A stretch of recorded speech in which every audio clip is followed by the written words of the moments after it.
ఈ వీడియో చూసే ముందు మిగతా పార్ట్స్ చూసి అప్పుడు ఈ వీడియో చూడండి, మీకు పూర్తిగా అర్థమవుతుంది. ఇక కథలోకి వెళ్తే, దబ్బలంతో కుట్టిన తోలు సంచిలా ఉన్న అతుకుల దయ్యంతో తాము చేస్తున్న పని తామకు అర్థమైంది. ఏం చేయలేని పరిస్థితి వారికి కల్పించింది. వారి రక్తం స్వేదంలా పీలుస్తున్న ఆ దయ్యం దెబ్బకు తట్టుకోలేక గగ్గోలు పెట్టసాగారు. వారి ఆర్తనాదాలు దానికి ఆనందం కీర్తనల్లా వినిపిస్తున్నాయి. స్వామి ఎదురుగా నిలబడ్డ ఆ ఆకారం కోపంగా తనపైకి దాడికి ప్రయత్నించింది. చాలా సమయం ఆ ఆకారాన్ని విసిగించి దానిపైన దాడి చేసి బంధించి మోహిని గురించి అడిగేసరికి ఆ ఆకారం కోపం పట్టలేక ఆ మాయలేడిని చంపేయాలి అంటూ కేక పెట్టింది. దాంతో కంగుదిన్న స్వామి అసలేం జరిగింది అని అడగగా కొంతసేపు మౌనం వహించిన ఆ ఆకారం చెప్పడం మొదలుపెట్టాడు. నేను ఒక పేరు మోసిన మంత్రగాడిని. నా దగ్గర లేని విద్యలు లేవు. అయితే సాయంత్రం కాగానే నేను మౌంట్ హిల్కి చేరేవాడిని. అర్ధరాత్రుల దాకా తాగడం, అమ్మాయిలను అనుభవించడం చాలా బాగా గడిచిపోతున్న వేళ నా కంట్లో పడింది మోహిని. అప్పటికే కోరికలతో వేచి చూస్తున్న ఆమెని నా వశం చేసుకున్నాను. తనతో గడిపేటప్పుడు ఆమెకు కొన్ని మంత్ర విద్యలు నేర్పేవాడిని. వాటిని ఆమె చాలా భద్రంగా నేర్చుకుంది. అయితే ఆమె కోరికలకు చాలామంది ఆమెకు బానిసలు అయ్యారు.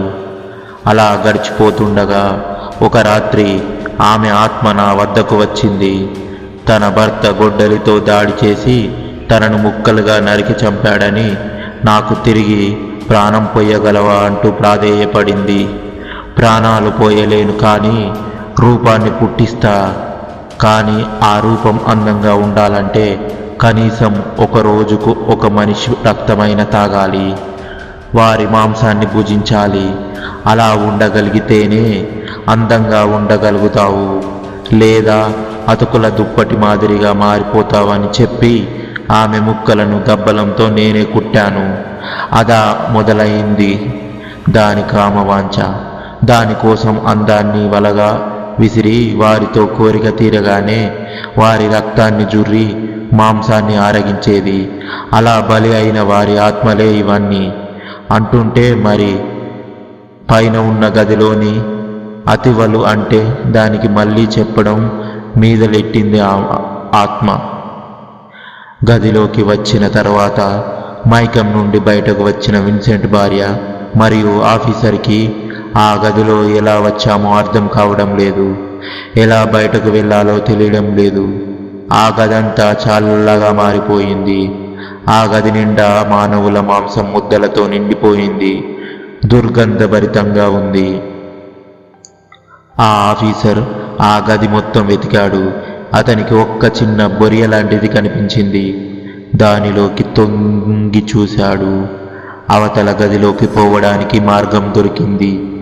వెంటనే అతను ఆమెకు సైగ చేసి తనను అనుసరించమని చెప్పి ఆ బొరియ గుండా అవతలకు చేరుకున్న తను ఆమె రాగానే ఇద్దరు ఆ గది తలుపులు తెరుచుకొని లోపలికి అడుగు పెట్టిన వెంటనే విన్సెంట్ భార్య గట్టిగా కేక పెట్టింది.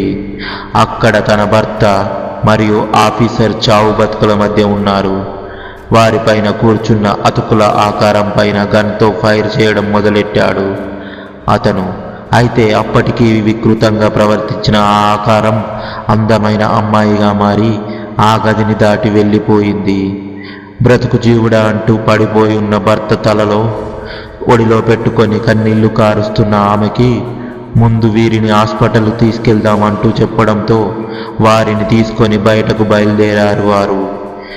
దానికి మగ పురుగు దొరకని రోజు తన రూపం మార్చుకొని ఆడవారిని డ్రాప్ చేస్తుంది. తన మాయతో వారిని సుఖపెడుతూ వారిని చంపి వారిని చివరికి ఇలా తయారు చేస్తుంది. వారి ద్వారా వచ్చే మగవారిని పండగ చేసుకుంటారు. అలా గడిచిపోతున్న రోజుల్లో అది ఒక రోజు నా దగ్గరకు వచ్చింది. నాతో గడపాలని కోరింది. దానికి నేను ఎలా కుదురుతుంది అంటే, నువ్వు కూడా శరీరాన్ని వదిలి ఆత్మలారా నా కోరిక తీర్చు, తర్వాత ఎలాగైనా మళ్ళీ మామూలు వార్తావు అంది. అది కాక ఒకప్పటి నా మాజీ ప్రేయసి అని. దాని పన్నాగం తెలియక దాని ఆహ్వానం నన్ను ఇక్కడి దాకా రప్పించింది, నన్ను ఇక్కడ బంధించింది. ఇప్పుడు నా శరీరం దొరికితే నేనే దాన్ని అంతం చేస్తా, నాకు నువ్వు సాయం చేయగలవా అని అంటున్న ఆ ఆకారాన్ని చివరి ప్రశ్న వేశారు స్వామి. ఇవన్నీ సరి, మరి ఈ తలుపులు బయట దిగ్బంధం చేసింది ఎవరు అనగానే దానికి ఆ ఆకారం నా ప్రియ శిష్యుడిని కూడా లొంగదీసుకుంది. ఈ బంధం వేసింది వాడిని, కోరిక తీర్చుకొని చంపేసింది. కానీ నాకు ఈ గది నుండి విముక్తి కలిగిస్తేనే నేను ఆ మోహినిని అంతం చేస్తాను. ఎలా అంటే దాని శరీర అవశేషాలు ఉన్న ప్రాంతం నాకొక్కడికే తెలుసు. కానీ టక్కుటమారిది మోహిని. కొంచెం అనుమానం వచ్చినా ఆ పిశాచి మీద పడిపోద్ది. అందుకే నేనెప్పటికైనా తప్పించుకోకూడదనే దాని ప్రయత్నం. నా శరీరం మీద ఉన్న నా బొడ్డు లోతుల్లో నా మంత్ర రహస్యాలన్నీ ఉంచి ఆ రోజు ఈ తప్పిదానికి పూనుకున్నాను.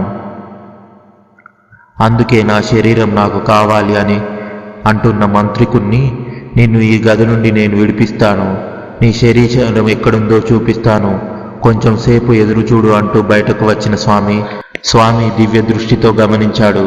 2 క్షణాల్లో తన దేహాన్ని తగలుబెట్టేందుకు సన్నాహాల్లో ఉన్నాయి. అక్కడ ప్రేతాలు తన తపో శక్తితో ఆత్మను తన శరీరంలోకి ప్రవేశింపజేసిన స్వామి చేతిలోని రుద్రాక్షహారాన్ని జేబున అక్కడ ఉన్న ఆత్మలన్నింటినీ అవహాన మంత్రంతో ఒక పెద్ద పెట్టెలోకి ప్రవేశింపజేశాడు. దానిని మూసివేశారు. అక్కడి నుండి పైనున్న గదులన్నింటినీ వెతకగా ఒక పాడుబడిన గది ఒకటి చాలా ఇరుకుగా ఉంది. స్వామి అందులోకి ప్రవేశించిన స్వామికి అక్కడ పెద్ద గొలుసులతో బంధించి ఉన్న ఒక పెద్ద పెట్టె కనబడింది. దానిని గట్టిగా లాగిన స్వామికి అది తెరుచుకోవడంతో అందులో నిద్రిస్తున్నట్లు ఉన్న మంత్రికుడి శరీరం భద్రపరిచి ఉంది. అది చూస్తున్న స్వామికి, మోహిని కావాలంటే ఈ శరీరాన్ని అవసరమైతే ఎప్పుడో దహనం చేయొచ్చు, కానీ అలా చెయ్యలేదు. కానీ భద్రపరిచింది అంటే దానికి ఏదో కిటుకు ఉంది అనుకుంటా. ఆ పెట్టెను భద్రంగా బంధనం వేసి గది దగ్గరకు తీసుకువెళ్ళిన స్వామికి ఆ ద్వారానికి ఉన్న మంత్రబంధనాలన్నీ తన శక్తులతో మొత్తం ధ్వంసం చేశారు. అప్పుడు ద్వారాన్ని తెరవటానికి చెయ్యి వేసిన స్వామిని ఎవరో విసిరేస్తున్నట్లుగా దూరంగా విసిరివేయబడ్డాడు. కింద పడి పైకి లేచిన స్వామికి వయ్యారంగా హొయలొలికిస్తూ వచ్చిన మోహిని నవ్వుతూ పలకరించింది. విన్సెంట్, ఆఫీసర్ ఇద్దరు హాస్పిటల్లో కోలుకోవడం వారి కుటుంబాలకు కొంచెం ఊరట కలిగించింది. విన్సెంట్ వెంటనే ఒక నిర్ణయం తీసుకున్నాడు, ఆ మౌంట్ హిల్ కూల్చేయాలని. కానీ అతని భార్య కొంత సమయం ఎదురు చూద్దాము, స్వామి మౌంట్ హిల్లోనే ఉన్నారు, ఆయన పరిష్కారం చూపిస్తారు అన్న అతని భార్య మాటలకు ఉలిక్కిపడ్డాడు విన్సెంట్. స్వామి చెప్పిన వినకుండా ఆ మాయలో పడి తామే ఆపదలు తెనికొచ్చుకున్నాము. కానీ స్వామి ఎలా ఉన్నారో అంటూ బెడ్ దిగి వెళ్తున్న విన్సెంట్ని ఆపలేదు అతని భార్య. జాగ్రత్త అంటూ సాగనంపింది. అతను వెళ్తుండగా, ఆగు మిత్రమా, నాకు దానితో పనుంది అంటూ అతని వెంట అడుగులు కలిపాడు ఆఫీసర్. స్వామి ఆమెను చూస్తూనే మంత్రికుడు చెప్పినట్లు అది మంత్రగత్తె అని కూడా గ్రహించాడు. అందుకే తొందరపడక మోహినిని గమనించసాగాడు. ఆమె అతని చూపులతో గమనిస్తూ, నీవనుకున్నట్లు నేను ఈ శరీరాన్ని దహించాలని ప్రయత్నించాను, కానీ వీడు మహాకాంత్రిగాడు నా ఆత్మకు వాడి శరీరానికి ముడిపెట్టి మంత్రబంధం వేశాడు. దానితో ఇది ఎవరికంటా పడకుండా నేను భద్రం చేస్తున్నాను.